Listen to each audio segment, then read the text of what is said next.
वैभव खेडेकरांचा भाजपमध्ये प्रवेश झालेला आहे। आज भाजपात त्यांचा प्रवेश झालेला आहे। त्यांच्या भाजप प्रवेशाची वेळ अनेक वेळा होती, मात्र अखेर आज अचानक त्यांचा भाजपमध्ये प्रवेश झालेला आहे। मनसेमधून बडतर्फ झालेले खेडचे माजी नगराध्यक्ष वैभव खेडेकर यांचा आज अखेर भाजपात प्रवेश झाला।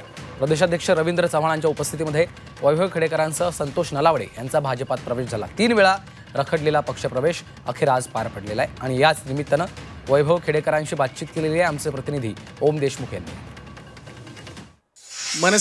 पूर्वाश्रमीचे मनसेचे नेते वैभव खेडेकर यांचा आज अधिकृतपणे भाजपात प्रवेश झालाय।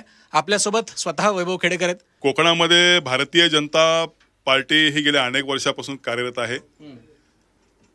गेल्या अनेक वर्षापासून मी महाराष्ट्र नवनिर्माण सेनेचं काम करत असताना त्या ठिकाणी संघटना उभी केली, परंतु काही कारणामुळे मला पक्षातून बाहेर पडायला लागले किंवा बाहेर मला पाठवलं गेलं।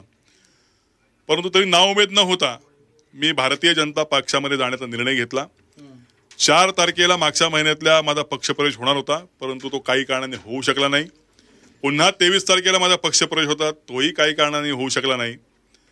भारतीय जनता पक्षामध्ये माझ्या पक्षप्रवेशाने अनेकांची अडचण होणार होती, त्यामुळे काहीशा गोष्टी केल्या गेल्या, त्या एकदा सविस्तरपणे आपल्याशी बोलीन।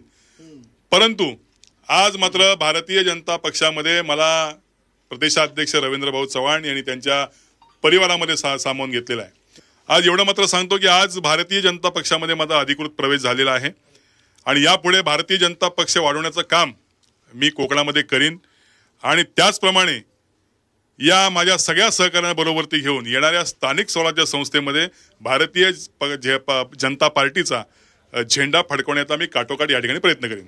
व्हिडिओ जर्नलिस्ट प्रकाश सह मी ओम देशमुख, झी मीडिया, मुंबई।